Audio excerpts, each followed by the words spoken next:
EIU Technology and Science Symposium, Revolutions in Science and Technology Paradigms. And it's my pleasure to ask the chair of the School of Technology to give us his vision of science and technology education.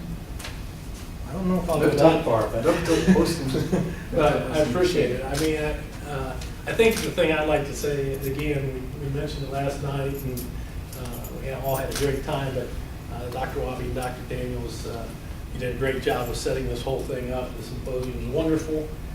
We've got speakers, as I mentioned last night, from all over the university, at all levels within the university. We have community members speaking, students, faculty, staff, administrators. So it's really just a wonderful conference that you set up over the next month. And I just want to thank you again for that. Thank you. And I'm looking forward to seeing all these unique presentations and talking about how shifts in technology have altered society. You know, it's been a wonderful thing. So, thank you very much. Mr. Ehrmann's presentation last night. I'm looking forward to what he has to share with us today. Thank you. Thank you. And how it all started, it started when I went to Dr. Steve Daniels and I told him, how about? And it took him literally a nanosecond to say yes. So I'll ask him to say yes again now. Dr. Steve Daniels, the chair of physics department, please.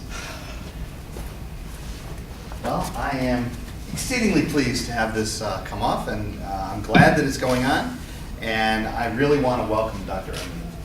Mr. Ehrmann. Sorry, Mr. Ehrmann. But he speaks like Dr. Ehrmann. I really do appreciate him coming, and this is a wonderful presentation, and this is a great way to kick off this whole thing, and we really appreciate it. Thank you very much. I tell people who don't have a PhD, I say Mozart doesn't have a PhD. It's in Dr. Mozart, and it's just Mozart, but he told it, so no need for that. Who's this guy, Mozart? Well, let me read something about our guest speaker. And before I do that, I would like to welcome the chair of the engineering department at Parkland College. So we thank you for driving all the way. No problem. Our keynote speaker, Mr. Robert Ehrmann, is the managing director of the for the Center for Nanotechnology Education and Utilization. Now you know who I'm reading, so that I don't make mistakes. In Pennsylvania Nano Fabrication Manufacturing Technology, the NMT Partnership, NSF National Nanotechnology Applications and Career Knowledge NACK Network at Pennsylvania State University. The National Science Center Nanotechnology Application and Career Knowledge NACK at Penn State is dedicated to spread the good news of nano education. And we will see that right in this presentation.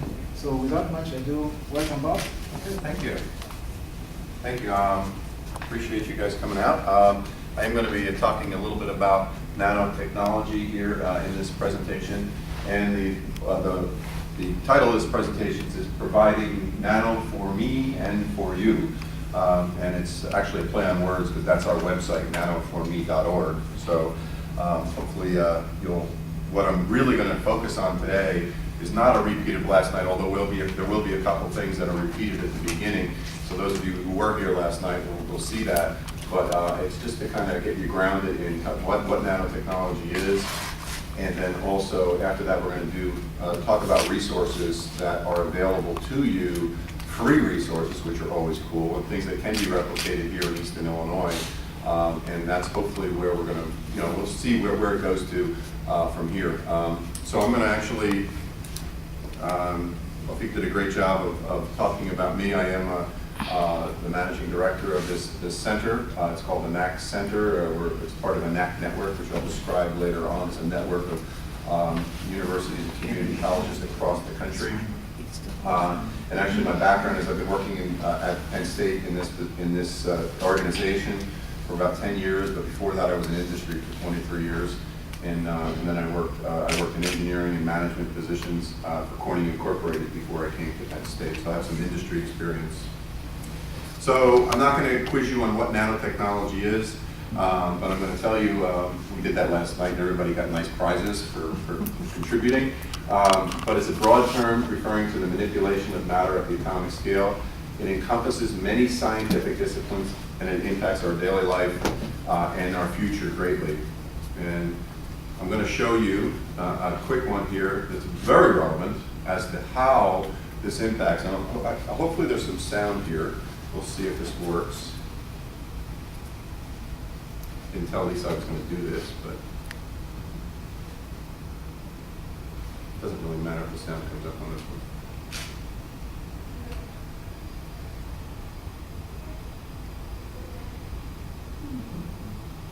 Wait, The sound of the computer blow. Where is it there? Down, right? Down. Down? Low. Oh, there we go. Oh, that's Dan. Right, there you go. All right, let me get rid of Dan here. Move Dan out. Oh, I see. Well, it actually isn't playing though either. So. No. Okay, now let's see. Let me add it for 1 second. Try it one more time.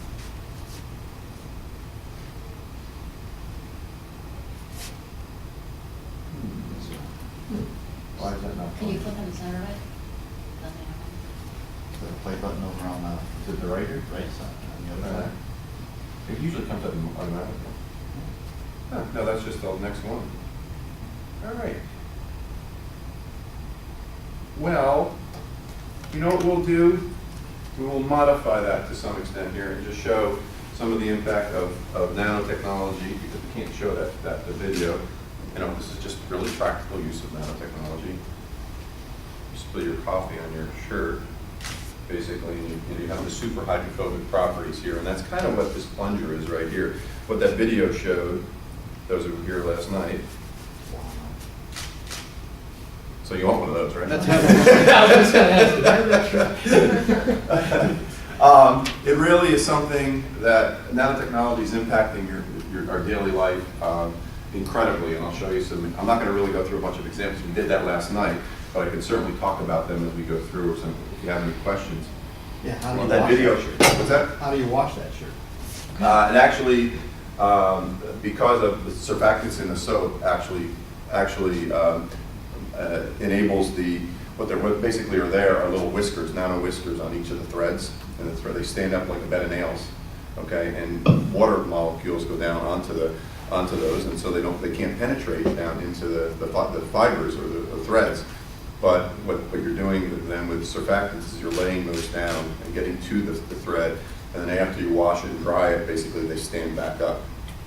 Wow.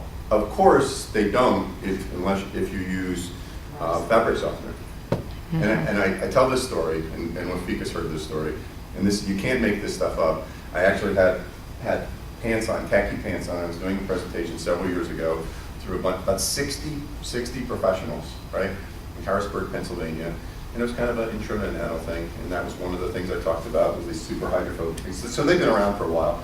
And I actually decided, I showed that, and all these people were saying, wow, that's so cool, yeah, I want one of those, and yada, yada, yada. I said, I happen to buy these pants, and they have the same thing, they're Nanotech fabric. So I don't know why, but I had the water, and instead of pouring it like on my knee and letting it roll off, I poured it right here. Whoops. Khaki pants, blue shirt, khaki pants. You can picture jacket, all professional and all that kind of stuff, which doesn't really happen all that often. And there I am, sitting there with wet pants, and I had used fabric softener on them. Not a good thing. Not only do you remember that, so do they. I got a lot of mileage out of that, because people seem to relate to doing stupid things like that, and I do a lot of them. Dan will attest to that later on. Anyway, so this NNI is the National Nanotechnology Initiative, and it's actually out of Washington, D.C., and they kind of are the people that are keeping their arms around what's going on in nanotechnology in the country. It's a great, their website is nano.gov. You can go there for looking at looking for solicitations for money and so on. ATE is where we're funded, National NSF, Advanced Technology Education. I believe Parkland might have some grants through that.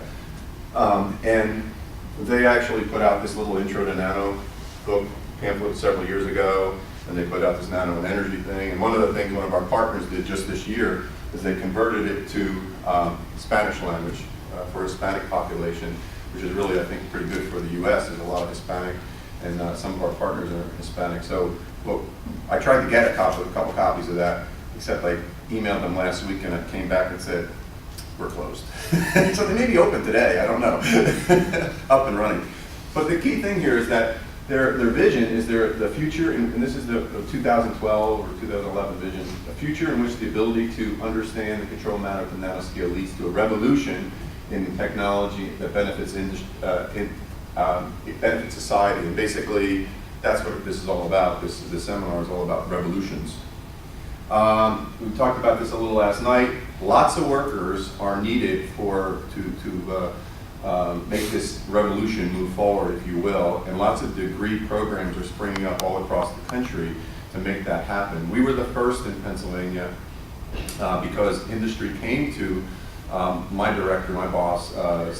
Stephen Ponash, and said, we need workers. This is back in the late 1990s. It was really for the micro industry, which has evolved into the nano industry, because microfabrication, basically, we got smaller and smaller. As we got smaller and smaller, because of our electronic devices, we started moving into other areas and saying, let's look at copying nature and look at all the other things that are available at that scale and things that we should be exploring, like some of the products that we've got here on this table, and many, many, many more that are out there. So now we've helped to spawn a lot of programs across the country, and they spawned on their own too. But from the standpoint of the funding from the U.S. government is very, very strong in that area. I don't think I put the graph in here, but it's an upward climb of money in an era where money is being cut in many, many areas. Their strategic plan is basically to advance R&D in this area, okay? Because there's lots to be explored at the nano scale, lots of stuff to be discovered, and to enhance basically products and utilize them for commercial benefit. So basically, they're making this investment because in R&D and in business, because they want to pay off basically, and they want to have payoffs in this particular area. And in order to make that happen, we need to develop and sustain educational resources. And that's what we're all in this room are about, is about educating the populace, if you will, and getting a skilled workforce. And also in investing in infrastructure. So there's money out there to invest in infrastructure in nanotechnology. And that's one of the things we will talk about a little bit more about how we have invested in that infrastructure in Pennsylvania, and some models of what's going on around the rest of the country. And of course, doing this all responsibly so we don't have any issues down the road, unintended consequences. So where is nano used today? Well, I told you it came from like the electronics industry and semiconductors. That's where everything started. In order to make things at that scale repeatedly and reserve battery level. Your battery power is low. 7%. I better talk faster.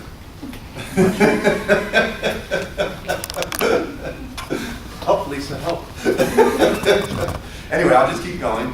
But in order to make things reliably and at that scale, at that scale, we had to create the fabrication and improve the fabrication devices as well as the characterization devices at that scale. Ooh, turning it on, that's a good one. There we go. Those electrons don't move without it. I love that. All right, so it was in the electronics industry, semiconductors. That's where kind of the spawn of nanotechnology was. But it's also in things like pharmaceuticals. I showed a little video last night about curing cancer. How just one company, a local Pennsylvania company, but they're all over the country and all over the world, working on curing diseases and detecting diseases earlier, utilizing, and many of those are utilizing nanotechnology. By the way, last night, the one with the plunger, was telling Lafiq earlier, the one with the plunger and the shirt, everybody goes, wow, and cool, and wow, that's great. And that is everybody in the room. And every time I show those, like that, it's like, awesome, that is so cool. The chocolate on the sneaker and stuff is really cool. If you're curing memos or videos like, oh, go home, you know, curing cancer, getting chocolate off your shoe, which is more important. It's chocolate, I guess, unless you have the cancer. Colloidal chemistry, polymer science, material science, medical biotechnology. And as I mentioned last night, the only reason there's not more on this slide is because it's a very busy slide as it is, and there could be more areas that you could kind of point to that are utilizing nanotechnology. So this is a slide about kind of like, and this could be anywhere. This could be out in the courtyard outside, and you can kind of take a picture and see if there's any nano in this picture. Now, some of these are internal to bodies or internal to vehicles and things like that, but you can see in this picture, and this was taken in, if you notice, it's in the background, it's a McDonald's, but there's, it's German writing on there. The gentleman who came to our workshop says, I know that square, it's in Stuttgart, Stuttgart, Germany. So anywhere in the world, basically, you're going to find nano. Anywhere here in Charleston, Illinois, you'll find it, in Mattoon or whatever, you'll find this nanotechnology. We established last night, there was lots of nano in the room, things we didn't even talk about. Somebody came up afterwards and said, how about, you did, right? How about this dollar bill? I said, yep, there's nano in these, or a $20 bill, which you didn't give to me, by the way. I don't know why. But you can, things like, carbon nanotubes, which are 10 to 100 times stronger than steel in bike frames or light of anything that you want to make stronger and lighter weight. And they're utilized in many different applications. There's whole industries in carbon nanotubes out there. Things like cosmetics and sunscreens and so on, utilizing nano-sized particles as opposed to macro-sized particles. And there's all kinds of things going on in that area.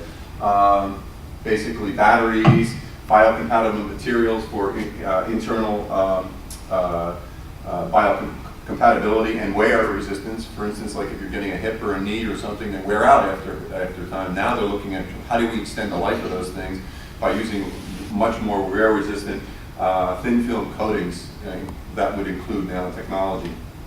So there's lots of stuff going on in many different areas, and of course all these electronic devices. Name an electronic device and they all have nanotechnology in it. Football helmets? What's that? Football helmets? Football helmets, they do. They do. There's stuff there's materials that are what's it called?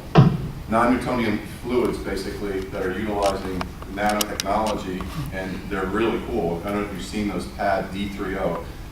Maybe after I'll show you this video. There's some cool videos where people take, and the kids would love them. You take they take shovels and they whack them over people's heads with this padding that they have on, and they don't even feel it.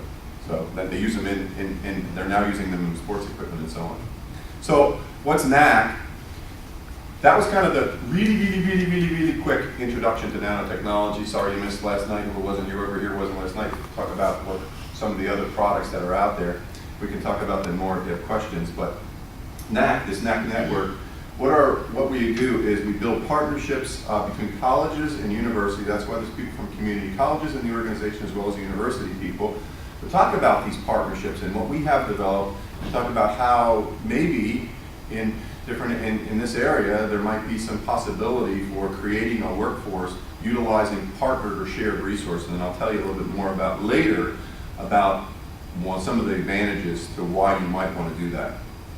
So the mission of NACK is to enable nanotechnology education at 2-year community and technical colleges, as well as 4-year universities and colleges in partnership with community and technical colleges. I interacted with Feek actually a couple years ago, last summer, summer 2012. He came to a workshop, and he's been coming to workshops and conferences ever since, trying to figure out, okay, what are we all about? How does this all work? And how might it integrate into Eastern Illinois? And that's why I'm here today, to kind of say, okay, what's the next steps? What can we do here? And he asked me to come in and talk a little bit and meet with some people, and that's what we're going to do. So the reason we're focused in that area, we're Penn State University. I'm a part of Penn State University. Why are we doing this? I told you that PA industry came to my boss and said, we need to do stuff. We need technicians. And he said, well, am I going to get my engineers to be the technicians at this point, these plants and these factories? Well, no, not really.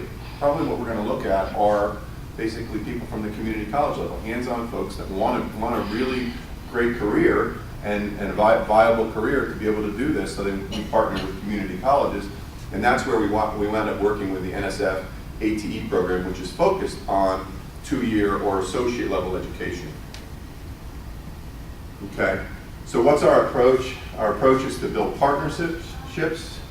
So I'm here today, and we're working in many areas of the country, and I'll show you later about some of our success stories, if you will.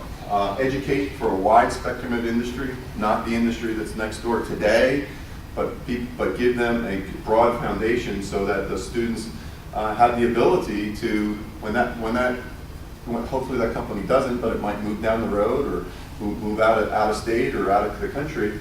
Basically, they have a broad foundational nano education, if you will. And then we want to enable community college and technical college delivery in the entire U.S. So what I'm going to talk about now, because Dan's on here, and I want to make efficient use of his time too, is just one of the things that we're doing here is remote access and control. And this is one component of, hi Dan, I think your mic is on. Yes. Yeah, can you hear me okay? Yeah, just you got some background noise, just mute for a second, okay? Thanks. And so what I'm going to talk about is this remote access and control. I'm going to give you a brief introduction to this. We have many things that we offer and resources that we offer, and this is one thing we're offering right now. And one of the things that Dan is doing is working with community colleges, universities across the country that are interested in actually doing this themselves. You know, we're actually a focal resource to do this, to do remote access and control. It's not just remote access. It's not actually just kind of watching somebody do something. It's actually getting the students to do hands-on work themselves. That's really where we're driving, is be able to remotely actually do that. So you can go basically from our lab to any classroom, or to right here in this room right now is what we're going to just demonstrate it. So what remote access is doing is bringing this nanoscale characterization to practitioners via audio and video immersion. Very easy to do nowadays, obviously. We just came up with a new program to do that, and we've been doing it for about 2 months using this, but we have previously for years used something else, and this I think is an upgrade to what we're doing. So basically they can learn the scientific fundamentals about their tools and processes and their applications remotely, or via videos that we have created. And then we want to do these relevant hands-on activities, basically so you can get qualitative and quantitative observations done kind of from a remote standpoint. So we have tools available, and we have a bunch, anything that is digitally controlled, we can basically help you to make remotely accessible. And we've done that with all our tools in our laboratory. But the coolest ones are the kind of the ones that you're looking at something or you're observing something, they're characterization tools. And these are a listing of some of the ones that we have done externally. But by far, the biggest ones that are the highest, the coolest ones, if you will, and the ones that we use more than any, are the FESEM and the scanning probe microscope. And I'd say the FESEM is probably 85 or 90% of the time, because it really is kind of a very cool tool to be able to utilize. So Bob, our students can have really lab there without having the space. We don't have the space, for example. We don't have the equipment, for example. Right. So we can kind of, as if we are there. Exactly.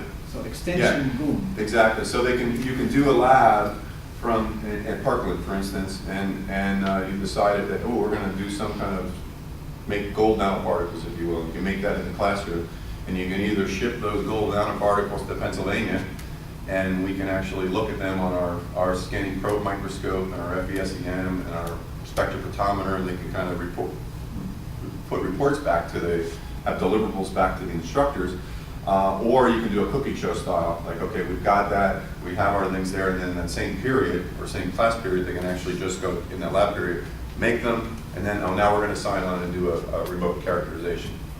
Now, obviously, a big question is going to be, well, boy, if everybody did that, could they be able to handle that? We're at the kind of nascent stages of this. We've been doing it for a couple of years, but we now have, and we're encouraging as many people to do that across the country as possible, because it's a great way to form these partnerships. You know, if you have equipment here, for instance, at EIU that you can make remotely accessible, boy, it would be a great way to reach to Parkland or other community colleges and say, okay, you're using a graduate assistant or somebody who's fluent in scanning probe microscopy or scanning electron microscopy, and they can actually reach out to there. So that's the way we want to, where we really want it to go is create this remote access network. We're calling it, because it's us, the NACK network remote access. But no, I don't know what we're calling it. Dan, what the heck are we calling it? I don't remember, but he has some creative names for it. Yes. So Bob, the question is, what is the new brand name we're going for our remote program? Yeah. Sure. So it's RAIN, R-A-I-N, for Remotely Accessible Instruments for Nanotechnology. Thank you very much. So we'll rain down some nano on you. I came up with that pretty quick. That was not bad.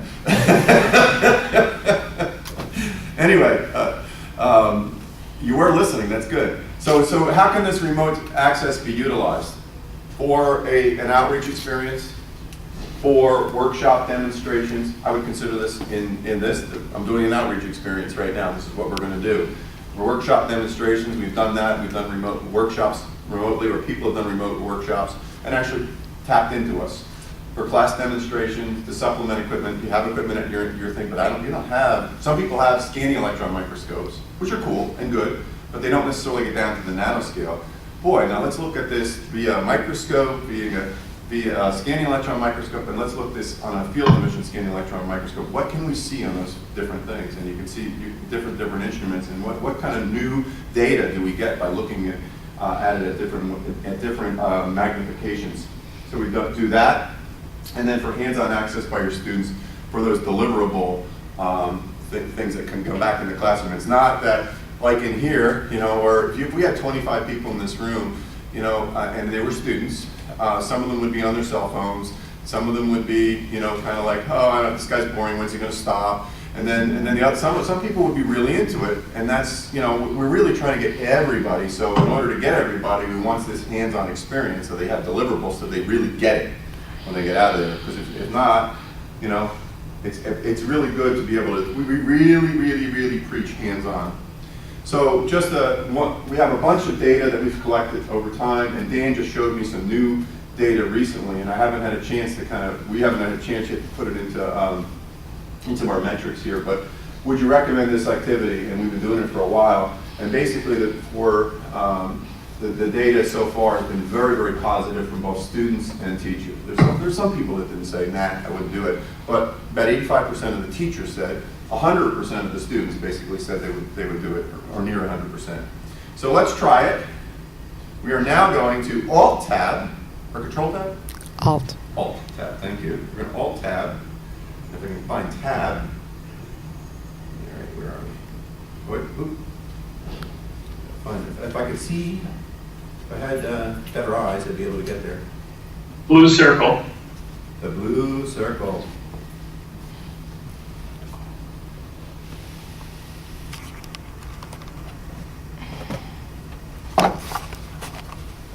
I'm going to be rescued in a second here, Dan. Okay. Hang on. Lisa's rescuing me.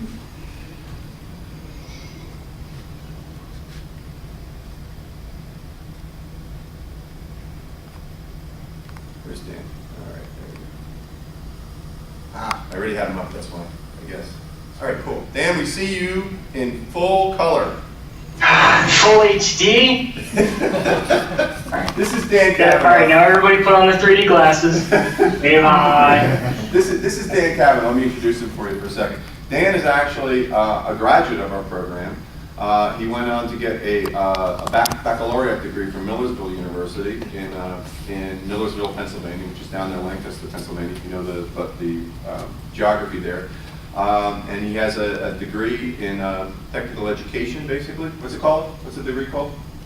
So it's science of education with a focus in applied engineering and technology. Thank you. That's what I was going to say. I think that's what I just said. Anyway, so Dan has actually been working with us for over a year now, and he worked as a teaching assistant while he was in school, and then we hired him on, and now he's responsible for this remote aspect project, basically, and working with people across the country. And I'll let you take it away, Dan. Okay, well thank you for that introduction. Hello everybody. I'm sorry I can only see the blue and white brick wall, which reminds me of Penn State, so I'm at home here.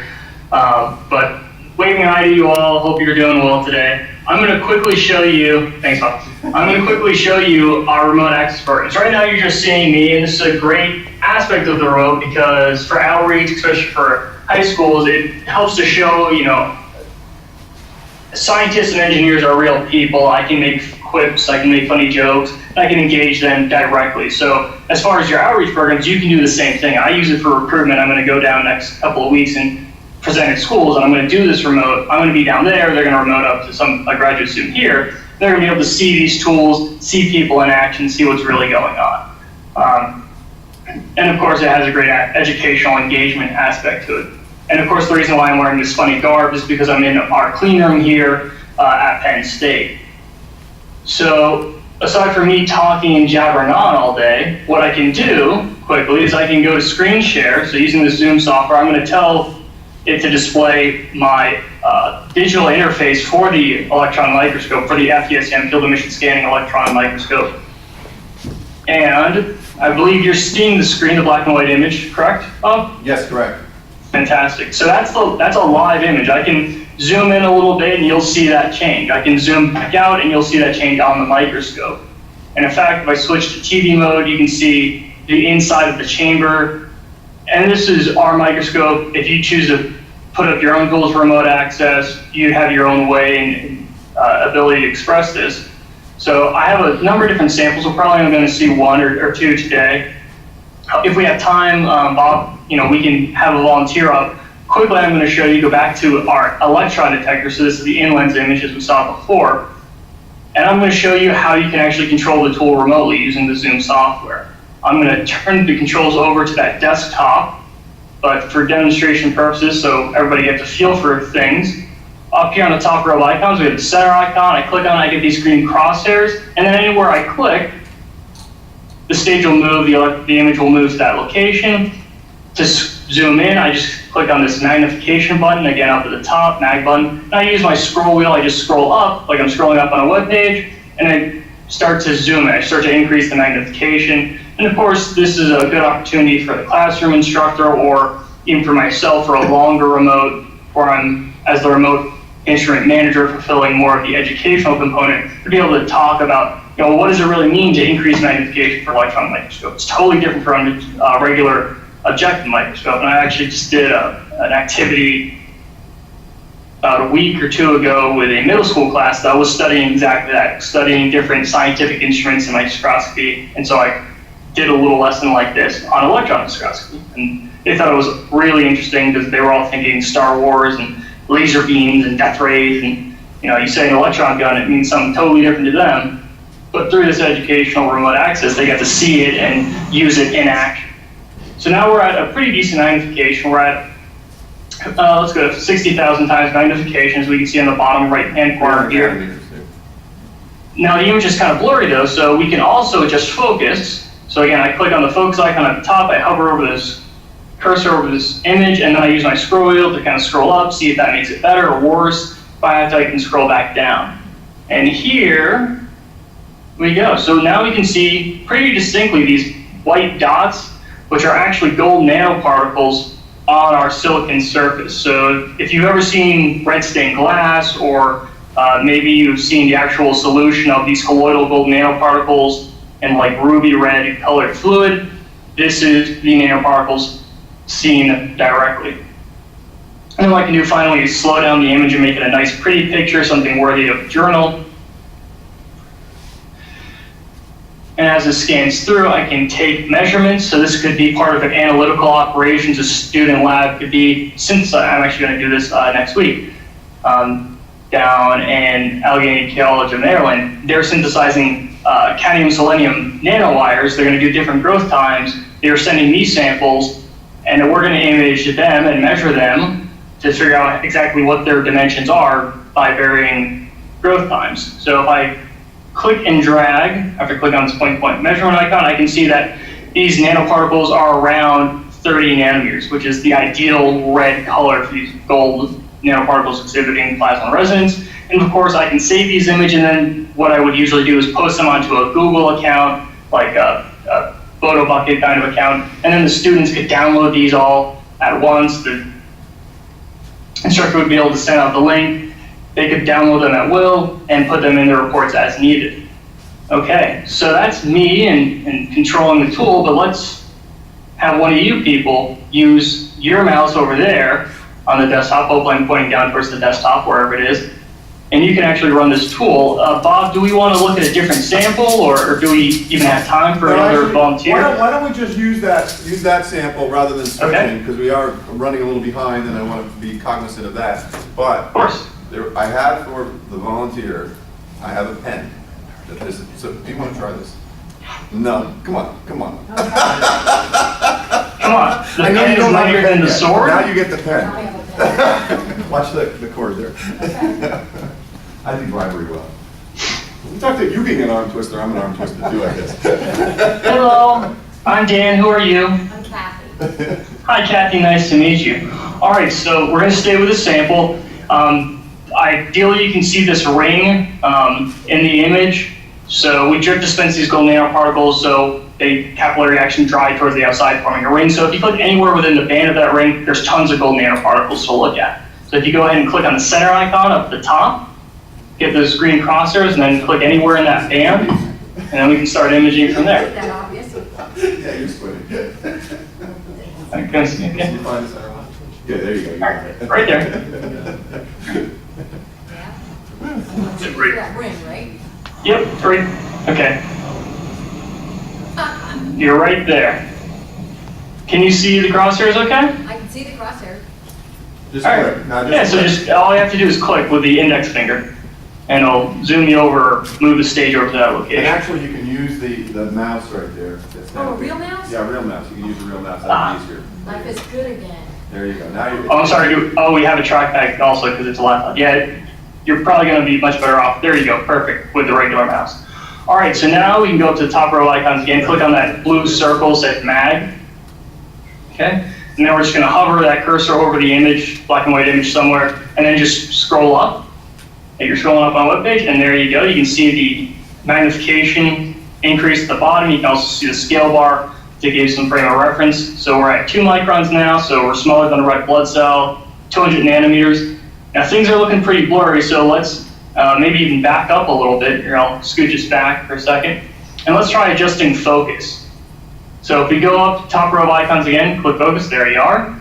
Hover cursor over the window, and then kind of scroll up, and it's hard to tell, I guess, which is the right way. Basically, it's just trial and error. Scroll, if that makes it worse, then scroll down, it'll eventually get better. So go ahead. All right, I think there you go. I can see the image is getting much better. Now you can start to see those gold nanoparticles come into focus. Nice. Okay, so if we want to, we can again use that center icon, land on one of those nanoparticles, then we can increase magnification again, and zoom in, and we might need to focus again as we go down. And this is the engagement part. This is where students can really see a microscope in action. They can see their samples in actual space. So this is where this remote access component really plays well into the curriculum and educational needs of many instructors, because otherwise you can make the gold nanoparticles, you make the right colored fluid, but you can't really do much with that. You can just say, oh, I'm sure we made nanoparticles, or I'm sure we've done nanotechnology, but seeing is believing, right? Okay. So we're looking for those nanoparticles, right? And do you want to keep zooming in so we can measure these? Yeah, go ahead. Zoom All right. Zoom a little bit further. So, yeah, if, the mag button again. Hit that mag, there you go, right there. Okay. Bingo. And again, scale bar is telling us we're at 200 nanometers. On my screen, it's like 3 inches or so. That's a pretty good image right there. And now what we can do is go over and slow down the scan speed. So this is always interesting to tell students, and some of them get a real kick out of it. I say, all right, if we click on this drop-down box, we can choose a higher scan number, which means we're actually moving this electron beam at a slower speed. We're getting more field emission, or we're getting more electrons. So Kathy, if you go ahead, click any one of those higher numbers, above 5, probably below 10. And we'll see the image comes out much clearer because we're getting a better signal. We're getting more electrons in, more electrons out of our sample. We can even go down, choose a higher number of scans. We can tell the electron beam to scan over every single line of pixels 10 times. And I like to analogous this to how a TV operates, or an old cathode ray tube TV, which some students don't get anymore. But as we can see, the image looks much better as we scan through, and we can go up to the top point-to-point measurement icon up here. I'll go ahead and click it for you, Kathy. Then we can just click and drag on the nanoparticles and say, all right, how big are they actually? You can just click on that measurement again. You can manipulate, drag it over. Go back up to the top and hit that icon again. The next one's the right one. All right, there you go. No, I'm sorry, no, Bob, she was right. Wrong. You were right first time. Yeah, there you go. There you go. There we go. Great. There we go. Perfect. So we can see this one actually in, I'm going to delete the other measurement real quick. We can see actually, it demonstrates this is agglomeration. So you can see smaller nanoparticles, and I'll measure that one real quick. Right next to it. So that one's closer to the 30 nanometers that we wanted, that we expect. And we can see as these nanoparticles dried in the solution on our solid surface, they actually started to agglomerate. The capping charge that kept them in the colloidal suspension began to dissipate. They started to agglomerate, started to grow, and now we have ones that are 3 times or larger of the size than we started with. So this is kind of a great example of something unexpected that we get to see. All right, and I can even save this image. We'll put Control E. We can save in a new directory, etc. So this is all ways of reporting and getting the images to students or to instructors, researchers. Great. Thank you. Okay, Excellent. and then I could send this off to you later. You're very welcome. Thank you. Kathy, you did so well that you get extra stuff. You get this intro and nano stuff. You get all this material here because you were a pro. Yeah. The special software program. What's that? The software or whatever that you use, is that something you distribute to the different institutions? Actually, I'll let Dan talk about it a little bit more, but we actually had a program called Log Me In that was point to point. It was only us to EIU or us to Parkland and one computer to one computer. Well, now what we've done is we bought this new thing, which is not, and he'll tell you the cost because I'll say it wrong, but it actually is a software company called Zoom. And we have actually, now it gives us the ability, if you had a computer in this room, you could actually he could share control with you, and you, and you, and you could, all 3 of you could actually, in addition to this computer, could actually then get, take your turns at actually doing the remote. So if you had a team doing it, you could do like that. We really like that aspect. Or you could do it in here, and in Wisconsin, and in Pennsylvania, and in wherever. You could do that all at the same time and integrate those schools together. So it's called Zoom. And what's the cost of it, Dan?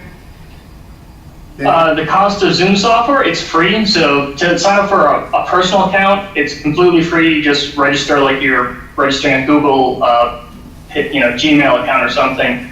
And then you can have unlimited number of meetings, but they're only one-to-one meetings. So I can, like Skype used to be, I can connect to you, Bob, at this laptop, but if we invite other people, we can only do up to 25 people for, I believe it's 40 minutes for the free account.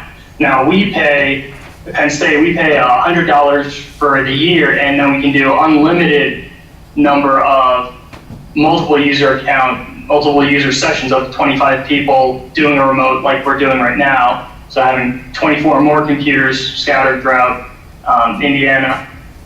Illinois. Promoting it. Illinois. I'm sorry, Illinois. I'm sorry, my apologies. It was an I state, you're close. Anyway, so we can do multiple numbers of these 25, up to 25 participant sessions for unlimited time. And then there's other kind of ways you can work it out. But the real benefit is only Penn State only we have to pay for that. Only one person has to pay for that during a meeting of 25 people. So your users don't have to buy a software package to have a multiple user account. If they just sign up for the free personal one, it's no cost to them. They really don't have to do that much work. It's a simple little application, takes 10 minutes to download, and then they can participate in this remote access. up to any number of users that the institution wants to have. Great. Lisa did this last week actually set this up, and very, very, very easy to do, basically download the application and so on. So you can do that. Now, however, if you wanted to say, I want to enable some of my equipment here, or Parkland, or there, do that, then you'd probably behoove you to pay the $100 for the year, so you don't run into like, because we actually, before we had it, we were doing some meetings back and forth to do some testing. So do we want to buy this or not? It's only $100, but we still did that because we wanted to test it. And then, you know, after we don't think you're in there, and you're there for 35 minutes and saying you're going to go off in 5 minutes, you're going off in 5 minutes, and damn, we didn't get that purchase order through yet. So it's nice to have it because the time. So what does it do that you can't do with Skype? The remote access? Dan, the question was, what does it do that you can't do with Skype? Remote control and remote interface. So Skype is just this, what we're doing right now. I've turned off the share screen, so now Skype did allow share screen.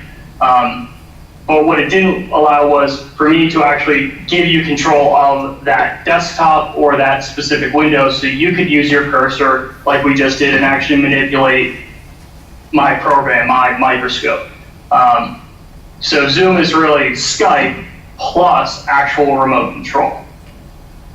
And we actually used to use Skype to do this video conferencing component, and then we used to use a separate application, LogMeIn, which was a RAD remote administrative tool. And we used to use those two tools together to do this remote access program. Now, I think Zoom's on, it's about 2-3 years that it's been public now, and it facilitates both components very well, and it thus uses less bandwidth and kind of less hassle to set up. Okay, and Lisa's going to buy that tomorrow, I think. See, the PO will be coming through. All right, Dan, thank you very, very much. You're very welcome. Appreciate it. Thank you for your time, and we're going to move on to the next step of the presentation. So everybody say goodbye to Dan. Bye, Dan. Thank you. Bye, everybody. Have a wonderful day. Enjoy the conference. All righty. Bye-bye. Alt tab, right? Oh, it went right there. Look at So that. does he have labs then going all the time with remote students all over the? Yeah. He, actually, we have on our site, which I'm going to show you in a minute. We on our Nano for Me. Remember this title is Nano for Me and for you. We actually have a remote access tab that he's actually right in the process of redoing. We have a partner in Arizona that's helping us with that. That's going to make it a nicer site, and we're actually integrating those remote access nodes from across the country that we've kind of brought on board. It's actually, those happen through workshops. People come to workshops, I tell them about it. I think it would be really cool for you to do this because it's a great way to do outreach. And it's a great way to do outreach, say from your school to your local feeder schools, from your school to the people that you articulate with, for instance, to be able to reach back into those communities, even if you're just doing it for that. $100 a year, utilizing your time or somebody else's time, is a lot better than, well, you might want to do it, you might want to go in person at one time, but maybe the next time you come back and you do some kind of remote thing and you show them something that you've got here that's really cool, that entices them to come to Eastern Illinois from Parkland. So I think it's a great way of doing outreach, if you did nothing else, of doing this remote, and we're kind of trying to set up this system across the country through our national network to be able to make that happen. So anyway, okay, so we tried it. Everybody thumbs up, pretty cool? Cool, thank you. So it's worth the drive down at least, right? All right. So now I'm going to loop back. I showed you this slide before. What is NACK? Okay, I told you about what our mission is. Told you about what our approach is, basically, to build these partnerships. And enabling this delivery, this community college delivery, this is one of the ways that we do it, basically, is through this remote access to help to build this. Because it's kind of hard. We can't go everywhere and can't go back and forth. You run out of time and you run out of money very, very quickly. So doing this some of this stuff remotely, like integrating Dan into this, Dan could have been here, could have tapped in, but that's pretty costly, so we're doing it this way. I just gave Kathy this report, this PCAST report.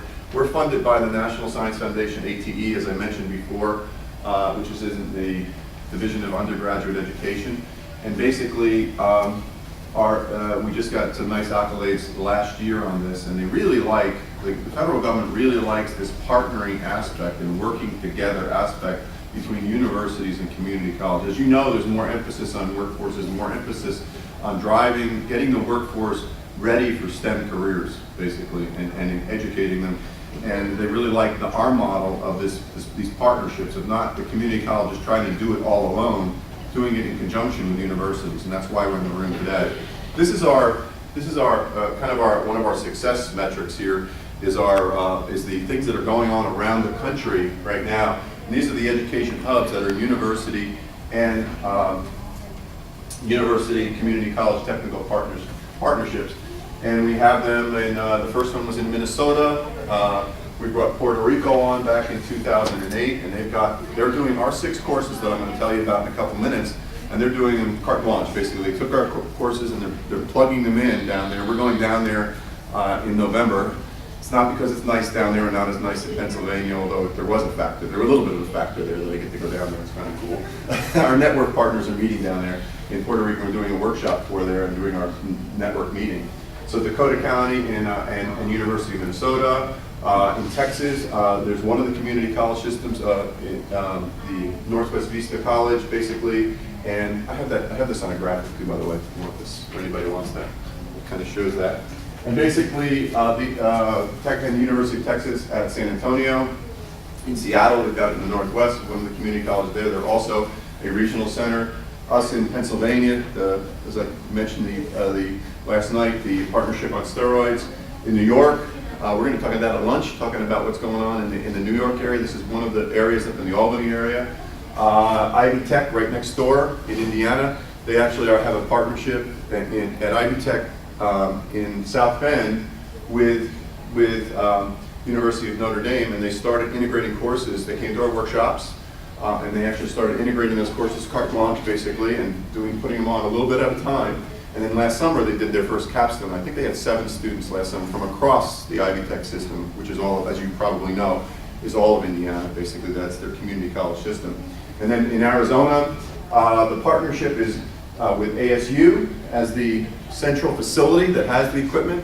And then they're working with Central Arizona College as well as the Maricopa, which is about 30 miles east of Phoenix, and the Maricopa Community College System has about 250,000 students. It's a huge community college system. And we're working at it in other areas all across the country.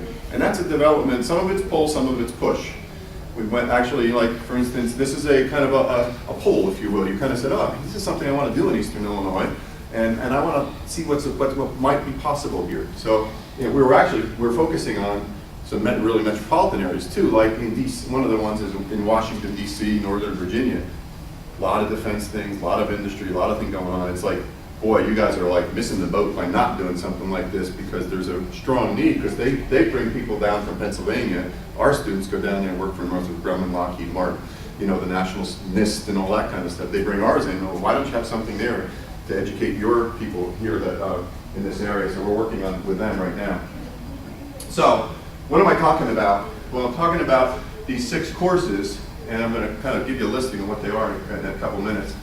The suite of 6 courses, we developed them way back when. We started them back in 1998, and they've evolved over the years, okay? And they're taught as a service by Penn State. So they're on the books at Penn State, but they're also on the books at the community colleges. So they're jointly listed. So if someone went to Parkland, say you had the courses here at EIU, they would be you would be offering the service, and they would be potentially, this is one way of doing it, they'd be sending the students here for 1 semester, a capstone semester, where they would get their degree from Parkland, but they would get a certificate from you in nanofabrication or nanotechnology, or whatever you want to call it. In Pennsylvania, the credits come from their home school, and it's done different ways in different places. And in Pennsylvania right now, the state government helps to supplement their cost, because they're actually putting money in. That homeschool tuition doesn't really cover the cost of the program. So the state makes up that difference, and we get paid for the students. It's not per student, but it's per, we get a grant basically to cover that. And we've had about 800 students go through, and it's that central facility model. And in Pennsylvania, it is truly the center, because we're in the center of the state. We actually, if you see those yellow dots there, or gold dots, those are all the theater institutions across Pennsylvania that send to this capstone semester that's offered twice a year in the spring and the summer. And they come for this hands-on semester, and they either move out to industry, or jobs in, working in a lab somewhere, a government lab, or wherever, or they move on into other academic pursuits. For instance, baccalaureate degrees. There's a lot of articulations. I know there's articulations. Not at the beach. That's Lisa. Lisa, I'm not going to talk to you right now. Maybe I am. Hello? Stop! Okay. Quick story. I was telling Steve this earlier. In the summertime, right, I go to the beach at the end of the summer for a couple of weeks. We have a place in New Jersey. By the way, they got hit by Sandy last year, got destroyed. It wasn't on the beach, but it was in the, it's near a bay there. And a couple months before, just to get myself ready to go to the beach, I changed. I said, oh wow, I got my new smartphone, and oh wow, it has a seashore thing. So I go, oh, it's seagulls. So this would come up, and every time it rang, I'd say, oh, we're gonna go to the beach in a couple weeks. That'll be cool. I can get through this day. Well, when I went to the beach, my relatives would be calling me, and they'd say, why didn't you answer your phone? And I said, you called? And then I looked, wow, there's 7 messages there. Well, because they're seagulls. And at the beach, it sounds like seagulls. Anyway, that's neither here nor there. So they actually go out and they move on for baccalaureate degrees, or they move on. We've been in existence long enough. Many of those students have gone on for masters and PhDs and are working out there, and some of them are teaching the subjects that we're actually are working on right now. Like Dan is actually a graduate of the program, and we have another gentleman who's now working with a Zach, who's actually just decided to go on for a PhD. So he came from a community college. Actually, he's one of the guys featured here, this Zach. He actually was working in Walmart.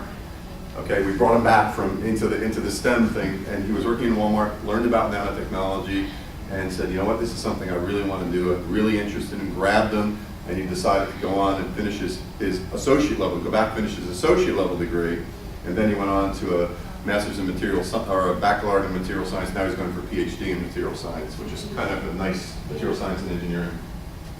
I mentioned last night, we didn't make this up on our own. The skills that we teach are basically stuff that it was asked for by industry in Pennsylvania initially. We got an industry board from Pennsylvania, and now we have a National Advisory Council. We've kind of evolved into a National Advisory Council, but we made sure that we kept small-sized companies on there, and we kept it as diverse as possible from a standpoint of getting input from various industry sectors, as opposed to one particular industry sector. We really want to make sure that these students are prepared and have the skill sets necessary to move from industry to industry as the needs arise. And these are just to show the diversity. This is not an electronics program. This is not a physics program. Sorry. This is not an industrial technology program. This is not a biology program. This is not a chemistry program. This is all of them. They fit into all of these disciplines. And you can see our 52 degrees, the degree programs that we feed are basically have all of these, all of them have programs like this, and they feed our capstone semester. So the students that come are basically a melting pot of students from all these various disciplines, from baccalaureate as well as associate programs across Pennsylvania. I mentioned this already. We try to give them a general approach or a solid foundational skills. And it's a skill set that actually sets them apart from their peer group, because if they're taking something, say they're taking a physics program here, well, that's cool, you got the physics program or whatever it might be, and you got that degree. Now, how many do you have? Well, the one that has this is really going to be a much more valuable asset when they go out there. Many of our students have gone on they take this between their sophomore and junior year or during their sophomore year. They go on to REUs. They're the ones that are the first in line for the REUs, and a lot of them move on to graduate studies past this. So we have some nice statistics on that also. This is the skill set they learn during the program, if you will, the 18 credits. They learn basically EHS awareness. They learn processing, foundational skills like vacuum technology, and many different areas there. Nanoscale patterning, top-down and bottom-up nanofabrication. Characterization, we just saw some of the characterization. You don't just get these wow gee whiz stuff about we just looked at gold nanoparticles and measured them. You really get an understanding of how that instrument operates, why it's there, And then you can actually, then when they go out, they get hands-on training on it, they have an understanding, and they're very valuable when they come out. And very importantly, we give them professional skills. They work together, you know, basically how to work together in teams, because they're in teams the entire semester, the same team as they go through the semester. Because that's a cohort that goes through. Last summer we had 36 students, so we had 8 different groups of students that worked through that center or that semester. This is the courses, and actually these could be just picked up and plopped in wherever, here in Eastern Illinois. And you can take them as is or modify them as you see fit. We have permissions to utilize that. Most of the stuff is our own stuff. Where it wasn't our stuff, we got permissions to use for education purposes. And you can take them from our website, which is on your pen, nanoforme.org. You can actually kind of pull all those courses. They have the lecture materials available, as well as videos of the lectures for professional development, if you will, or if you want to integrate them into a classroom, you could do that. And also the laboratories, all of the laboratories are there too. Yes? And professional skills component you showed on one of the previous slides, where is that? Is that That's embedded in all of them, because I didn't really go into it, but they work in groups the entire semester. So they actually have to do presentations, and it's taught in 2 courses, 2 courses, 2 courses, okay? And there's a project for the small project here, the first 2 courses, the first 5 weeks of the semester, if you will, there's a deliverable by that team, that max mix team of multiple disciplines, multiple levels, associate, baccalaureate.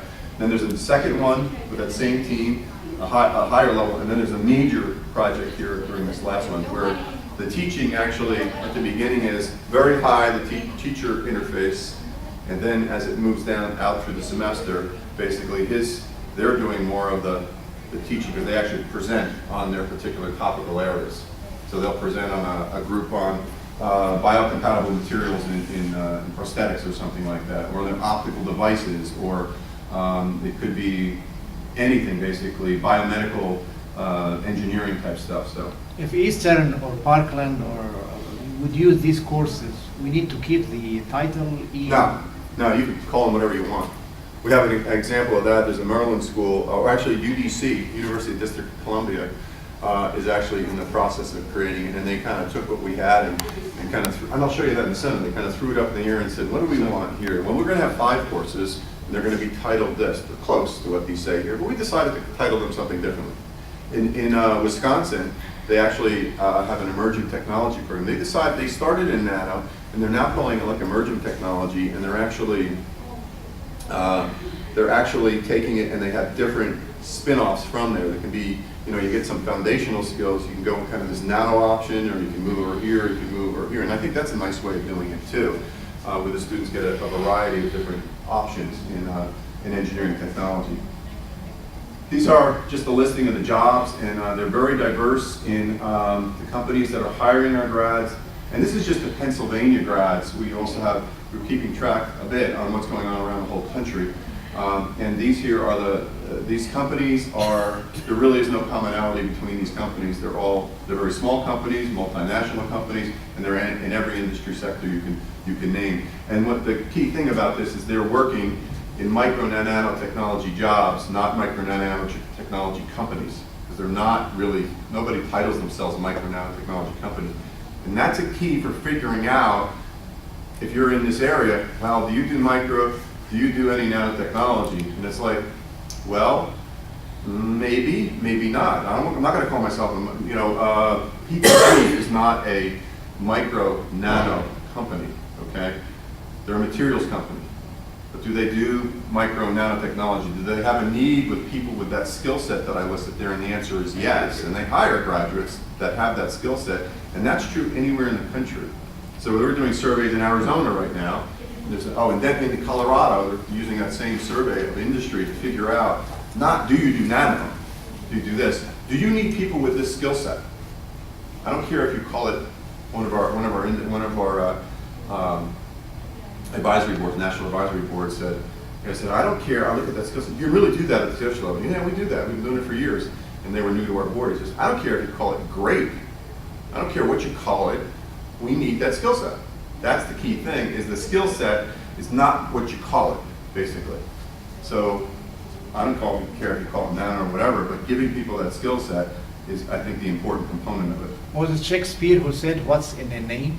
It's in the name, exactly. A rose is a rose. Well, it is important because people will say, you know, I think Kathy mentioned earlier, well, we said that it was not necessarily nano jobs or nano industry or nano whatever, or need for nanotechnicians. Well, is there a need for people with this skill set? I would submit that in this area, there is. You know, especially if it's, you know, part of the reason we do it with the state is because nobody has to, if you had a program at Parkland that had 2 students in it, or 4 students in it, or 6 students in it, you'd probably be cutting it for financial, right?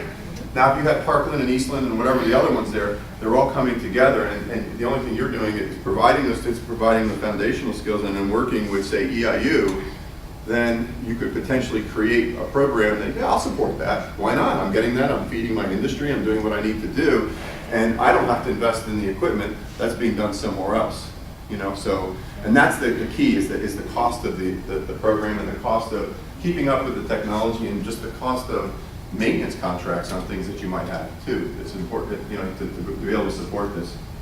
And again, in the same theme, we did a survey of our graduates a couple years ago, and this is the National NACK Alumni Network Committee, which also talk about in a minute. This is just a survey, and this is a listing of some of the entry-level jobs that the students got when they came out of the capstone. And then some of them have nano or micro in their titles, but most of them do not. Most of them are standard job titles. So if you went on Mapster.com when you leave this meeting and said, let me find nanotechnicians or nanotechnologists, how many jobs are there? Not so many. No, I'm not calling them that. Does that make sense? So if you go to your administration, and if you are in the administration, you're like, oh, well, you can't justify it. Well, yes, you can, but you have to do a little bit more work than doing to make that happen. Okay, so I won't go through all these. This is a survey of our graduates. 60% were in associate degrees, 40% in baccalaureate. So we had a good mixture in there. Very positive responses on what it did for them, over 90% success positive. This is an interesting fact. This almost 70% classified themselves as involved in a nano field. Okay, that's a pretty good rate of the people that have come through the program. And at the time of the survey, which was 2 years ago, 95% were either working or in a full-time degree program. This is some feedback from one of our customers, if you will, a company in Eastern Pennsylvania, which has about 15 of our graduates to date, and probably more coming. They have a posting up right now with us. That's one of the things we do, is we offer a way to keep in touch with them is, and it's very easy, is and especially in a startup program and we just kept it, but I encourage this across the country, is that somebody is in touch with industry and they say, well, if you have a posting in that particular area, just send it to us, and we'll send it to graduates that have kept up to date with us. And we now send it out to any of those 775 students who've kept up, or alumni who've kept up to us, and we just send it out. They give us the posting, we collect the resumes and forward it on. It takes us about 35 seconds to make that happen. And it's a nice way to keep in touch with industry, and it's a nice way for us to keep in touch with students too. It's a good way, especially on a startup type program or new program. Do you have a minute to show this thing? Sure. Okay, cool.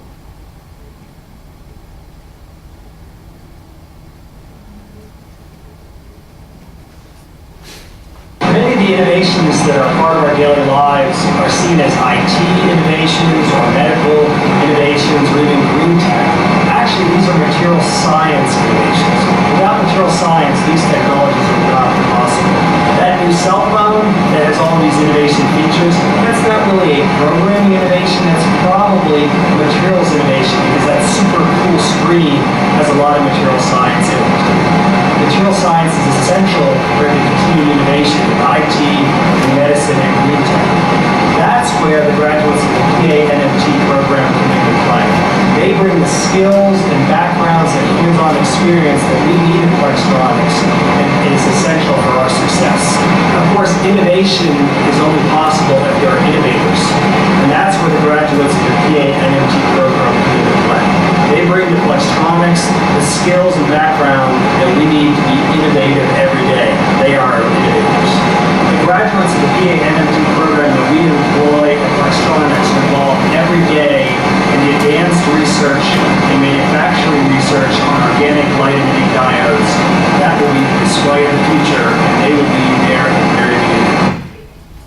other reason I showed that too was the background there was our teaching clean room, and that's what we utilize at Penn State.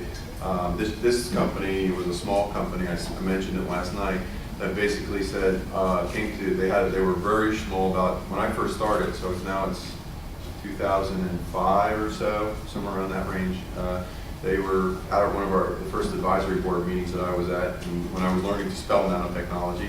And basically they said, well, you have that skill set, I don't know, I'm not sure where you're opinion about. We're a PhD level, we're a research company, we don't do nano, basically, and I mean, we don't hire anything but PhDs or advanced degrees.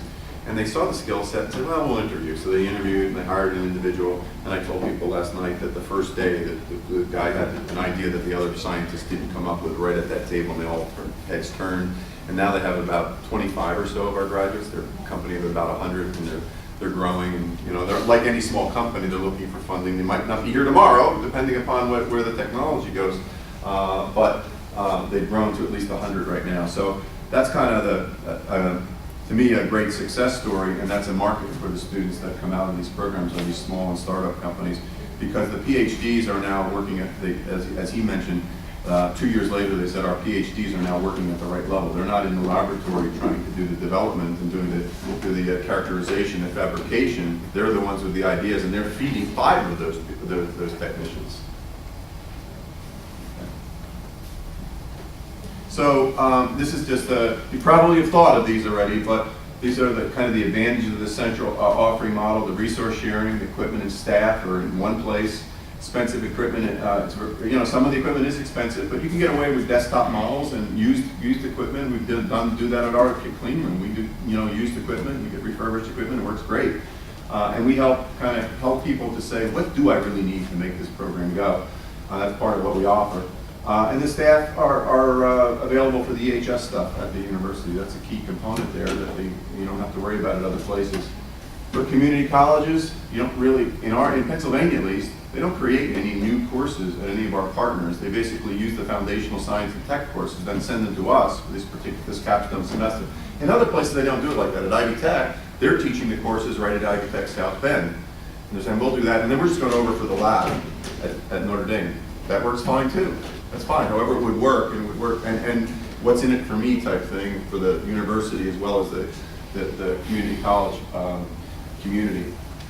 And you don't need to invest in the expensive equipment. Basically, they have the staff. You don't need that, and it's attracted to multiple disciplines. It's not just in the EET or in the manufacturing, engineering, technology, or whatever department. You can open it up to all the sciences, and wise students will actually go and take a bio degree with a nanotechnology, this kind of fabrication, characterization, and so on.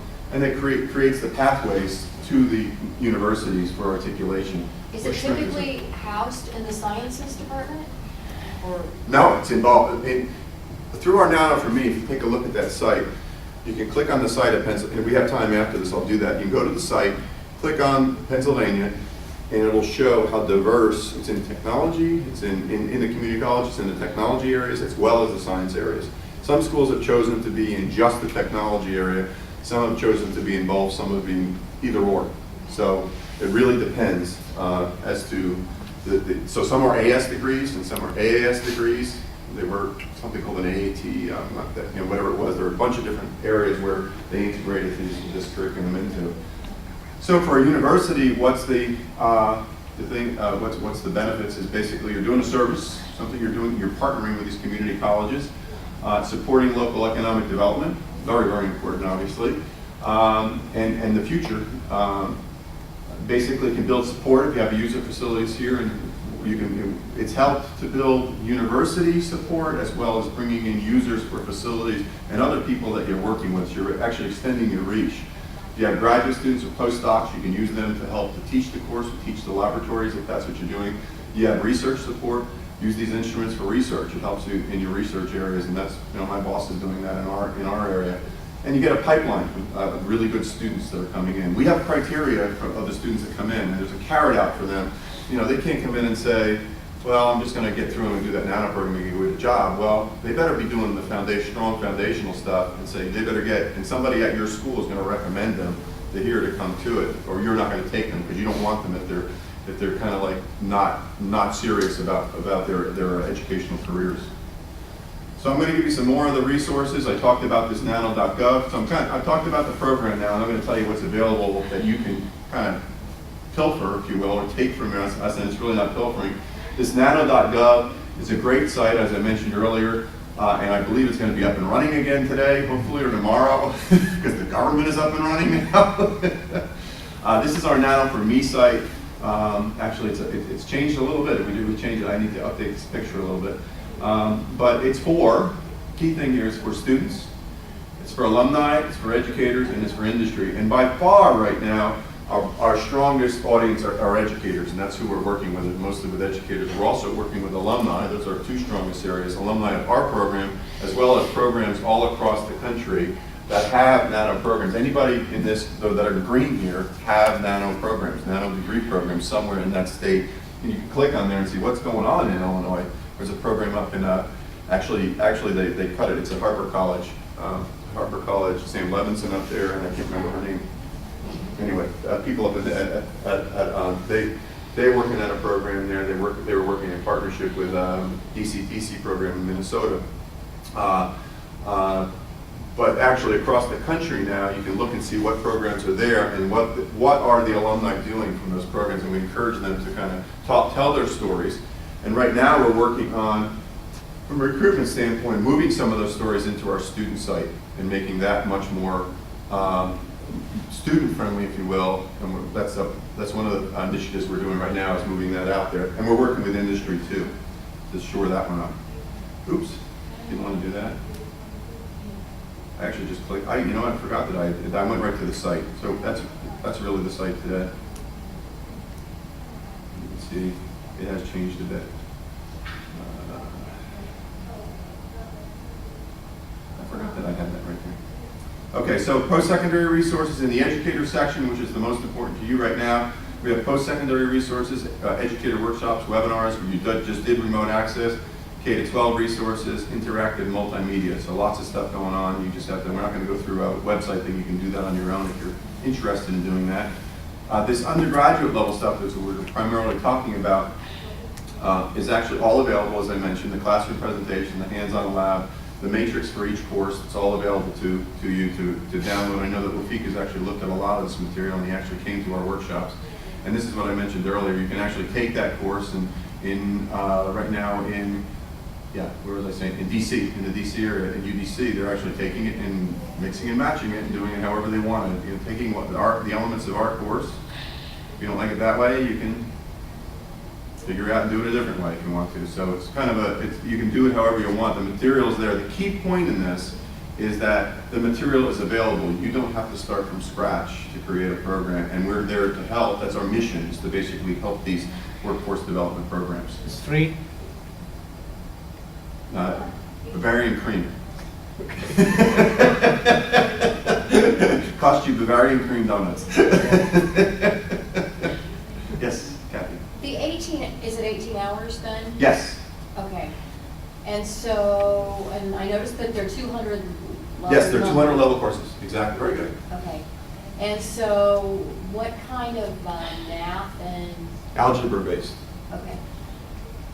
Algebra-based physics and sciences and so on. So it isn't calculus-based stuff. It is not high theoretical stuff. Now, however, I told you the diversity of the students that go through. Some of them have taken at their home schools and are going on and going to be future PhDs or whatever, or future engineers or whatever. They've taken the higher level sciences and maths and calculus and so on. They come to it and sit next to the guy who's going to be, or gal who's going to be terminating with an associate's degree, and are going to be very happy and going to get a good practical job and be out there, be contributing, so they'll be in the same classroom with them. So it doesn't matter, but it's based at a 200 level for those people. But the technician level people, the jobs are in research and development labs? No, that SciOptics is not that's actually a production facility. Basically, they're working in the production facility. They're working on the line, basically, if you will. And then Plextronics is a development company, if you will, but they're not a research development. They're out there trying to actively explore their technology and move the technology forward. So it's more like a lab but it's also in a production line now. They've created production lines, and those people have moved into management positions within the company that people have done, where they're, when we started 7 years ago or 8 years ago, some of them are now leaders in the company, if you will, and involved through, yes. I can kind of speak to that too. So, you know, just moved from New York recently and started here. But New York, there was a MEMS manufacturer that, you know, they titled them super technicians. They needed 2-year degree people that were, you know, adept at the nanotechnology stuff. So they hired a lot of people, and that again was more of a production facility, but it was a clean room environment. And then there's a huge semiconductor manufacturer in the Albany area that, Oh, yeah. you know, hired a lot. Global a lot of Foundries, people. yeah. A lot of people. Yeah, so they're very, very valuable. There are industry positions for these people outside of research. Yeah, it's not just R&D labs, although that is a component of where people would go. They are definitely needed in line positions and in technician positions within industries, especially small and medium. Now, a lot of the larger size industries like the Intels and so on are going to almost all automation. So they really have engineers, if you will, helping to run the lines, and they need, the technicians that they need don't necessarily get that skill set. They're the ones that are hydraulics, they're doing all the different, Keeping that line moving. keeping the line moving, controls, hydraulics, and all that kind of stuff. So they're not really the key customers, if you will, for our graduates. Ours are more about the process and about the quality control and about the, you know, they're not necessarily, some of them, however, that are very valuable happen to be coming from a maintenance program, and they have that in addition to this. They're those super techs you're talking about there. So they get the hydraulics and the controls and so on like that. So, okay, and we already talked about this remote access, and we already tried it. And the other thing we have is professional development opportunities, and this is something that where I met Wafiq, is basically the webinars, workshops, and conferences. I'm going to briefly talk about those. 2 types of workshops, intro workshop. Wafiq, I don't know if you came to our intro workshop or just you came to the... I think, yes. Yeah, okay, well, that's where we did this activity originally, right? Yeah, so then you were there, okay. So we did, we do intro workshops, which are 3-day hands-on intro workshops, and we've been doing them for years and years, and we're really the only place in the country that are doing this. And we actually, the cost of these, both of these are free, but you have to qualify. And the qualification is you are actively looking at something, or for staff or administration want to come and learn more about it, they can come to our workshops, and we will bring them in to Pennsylvania, come to our 3-day workshop, and then follow up with you and see what are you doing. Like Wafiq and I have been talking, and other people all across the country. And then the hands-on are 3 days, and these workshops for educators to learn how to implement our courses are there also. And those are 2 4-day experiences. First 3 courses, second 3 courses. And they're really learning about what we do, also a little bit about the technology. You can't cover a whole semester in 8 days. But so I'm going to quickly go through this. We've had over 1,100 educators. We've had many states in Puerto Rico and DC included in there. We have one more workshop coming up, which is completely full in November right now. But we have I gave you a schedule, and you guys grabbed it last night, of our next year's now in North Carolina talking. His name is escaping me right now. I just talked to him last week. I don't know why, I can't remember. But anyway, he's talking, and what these webinars are, and they're all archived. Basically, if you went to our Nano for Me, went to educators, went to webinars, you could actually say, what's going on in nano and medicine? You know, there's a medicine here. There's a medical center right down the road here. There's things here. What's going on in nano and medicine? Let me look and see. Let me go spend an hour looking at this webinar and determining, oh, that's kind of cool. And then look at all the nano materials, nano electronics, nano whatever. And then it's also things about programs. How we started up our program here in Indiana, here in Arizona, here in Wisconsin, this kind of stuff, which are different necessarily from ours. So you can learn about that. You're just looking at our webinars. And the alumni network I talked about earlier, and it actually is for the alumni of our programs, but we also encourage students who are interested in a program here anywhere in the country to go there and get an idea of people who are in their age group or peer group, seeing what are they doing with this degree program. Why should I get into a nano program? It's a great place to go. So that's why we're going to migrate a lot of this stuff into the student site. So it's because it's more intuitive for it to be in the student site. A listing of the companies that hired graduates broken down by basically industry sector, if you will. And I took my best shot at that because some of them are multiple industry sectors. And then we actually list them that chart that I had, as well as other things that we learned about across the country. Where are they getting jobs? And that's very, very important, obviously. And then we do conferences. Well, you went to the M&T conference in Minneapolis, right? Yes. This year. So we've had there are 6 ATE centers focused in M&T, or micro nanotechnologies. We're the national center, but we also have Maytech in Arizona, who's one of our sub-awardee funded partners. There's actually Nano in Minnesota that I mentioned earlier, Neotech in the Albany area. SCME focuses on MEMS. You mentioned MEMS. They're actually in New Mexico, and then Shine in Washington is actually another one. And we actually we have this conference, and we decided to do this a couple years ago to build and foster nano across the country. And basically, the next one coming up is in June of next year, and it's going to be back in Albuquerque, New Mexico, and we're rotating it across the country. And you can go to this site, and you can get all the resources there. Everybody that's there that I mentioned, all those centers, all have the mission of helping community and technical colleges across the country. So most of not all, but most of their resources are free. You can go on there and grab the resources and pull them down. Some of them are trying for sustainability to sell some of the resources, but I'm not sure where that's going to go. We're not sure of our sustainability plan at this point, frankly, because everything's out there for free, and we're going to figure out where we're going in the future. But we're hoping that we can still continue with the government. This is our teaching clean room. Dan was in there before. He was actually doing his. That's where he was, and we actually utilize this teaching clean room as well as the clean room at Penn State. We got K-12 resources, introductory level stuff. So this is not our main mission, but we've created over the years intro to nano courses, if you will, or modules that have been turned into courses at many places, and others are actually funded to do this. And I think that's it. And we have a lot of, this is just the tip of the iceberg of materials that are out there. Yes. Okay. What class? I'm out of answers. What class clean room is that? Class 100,000. Oh wow. Yeah, so it's not class 10, it's not class 1, it's a teaching clean room. Okay. So it's not there for production purposes. Right. And frankly, if you're doing teaching, you don't necessarily have to have a clean room, but it's nice because we teach a clean room protocol. So there are rules. You must gown up and do the things. If you notice, Dan didn't have a full clean room garb on. And in other clean rooms, they had masks on, they had the full garb on, they had the full booties and all that kind of stuff. Not there. It's really just there. It's really a pharmaceutical type level clean room. And then do you keep track of student flow through your 6-course program? So at these different sites, you've got partners all over. Yeah. You know how many students they have in those programs? We try. What kind of number? We are you try. talking about 5 students in the program? Or It 25, really or- depends. It really depends. And some of them are very, very active. In Indiana, they've had some pretty good success. And the local faculty actually deliver the courses. Yeah, the local factory at Ivy Tech is delivering the courses. They have 2 faculty members and a technician actually delivering the program. And they have a good program going there. Now they're actually a sub-awardee to us right now. But eventually that will end. But they're to get the program if the NSF has invested in getting that started, and that could happen in other places in the There's country. always economics to the decision. Yeah, and actually, the NSF ATE has project grants.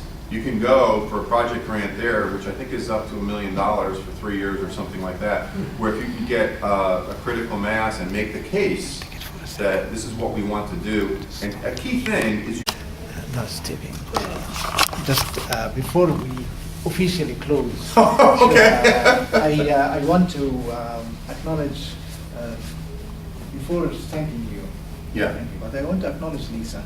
Yes. Dallas, because she is one of the persons behind the scenes. You can see how efficient she is, and I'll ask our chair to help in giving this to her. Great. Oh my gosh. Yes. And Lisa, please come on in here. And all the students are with us, appreciating her work. Absolutely, I'll do that too.